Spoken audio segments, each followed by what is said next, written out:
বৰ্তমান চৰকাৰে ভাল ব্যৱস্থা দিছে ৰাইজক বা আমাৰ ৰাস্তা পদূলিও চবফালে এতিয়া আগতকৈ বহুত উন্নত হৈছে। গতিকে আমি এইবাৰো আকৌ বিজেপি চৰকাৰকে বিচাৰোঁ। 2026 হয়, 2026 বিজেপি। মই বহুত সুখী মানে এই বিজেপি চৰকাৰ মানে বহুত ভাল আৰু আমাৰ যিটো লাগে আমি গোটেইখিনিয়ে পাইছোঁ, যিবিলাক আঁচনি গোটেইখিনি আমি পাইছোঁ। সেইটো কাৰণে আমি আৰু বিজেপিকে বিচাৰি আছোঁ। 26ত এইটোৱে বিজেপি চৰকাৰ আগতকে বহুত বেটাৰ হৈছে এবাৰ। আমিতো আকৌ নেক্সট টাইম এইটো বিজেপিয়ে বিচাৰোঁ আৰু বেলেগ আমাক নালাগে, বিজেপি চৰকাৰে বিচাৰোঁ আৰু কামখিনি চাই পেলাই বিচাৰিছে ন। অসমৰ ডেভেলপ হৈছে, ইমানখিনি ৰাস্তা ঘাট ভাল হৈছে, চিটিকেইটা ডেভেলপ হৈ আছে, আগতকৈ বহুত ডেভেলপ হৈছে। ধৰি লওক গুৱাহাটী আগত যেনেকৈ নাছিলে এতিয়া বহুত ডেভেলপ হৈছে, সেইটো কাৰণে গাঁওকেইটা ডেভেলপ হৈ আছে।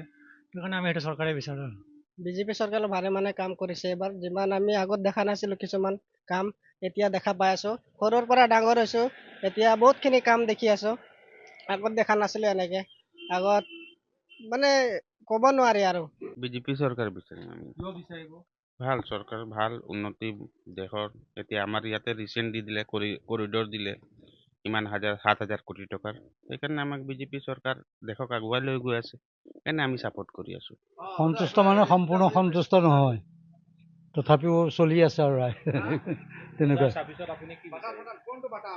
আমি ভাল চৰকাৰ এটাই বিচাৰোঁ আৰু যিটো চৰকাৰে আকৌ মানে অসমখন আগৰ দৰে আগুৱাই নিব পাৰে, সেইটোৱে বিচাৰোঁ।